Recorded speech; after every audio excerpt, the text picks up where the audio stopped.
কালকে বাসন্তী পুজো আর আজকে অন্নপূর্ণা, তারপরের দিন অন্নপূর্ণা পুজো, আজকে ষষ্ঠী।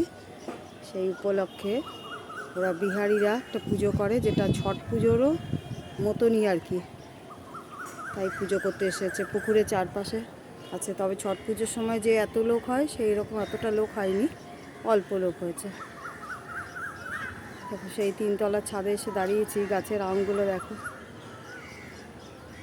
কিছু কিছু হলুদ হয়ে গেছে কিন্তু কোনো পাকা না, মিষ্টি না, টক, পড়ে যাচ্ছে।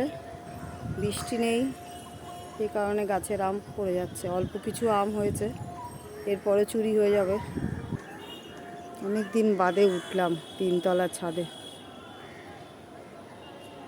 ওদিকে স্টেশনটাও এখন ঘিরে দিয়েছে, ট্রেন খুব একটা দেখা যায় না। আর এই সিঁড়িটা দিয়ে ওঠানামা করতে খুবই ভয় লাগে, জিমি যাতে না ওঠে সেই জন্য এটা লাগিয়ে দেওয়া হচ্ছে। কারণ জিমি একবার উঠতে গেছিলো, তখন পড়ে যাচ্ছিল নামার সময়।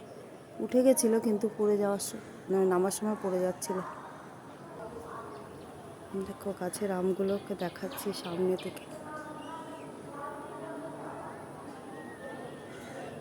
ওই নিচে ওদের বাড়িতে পড়ে যায়, তুলে তুলে আনা হচ্ছে।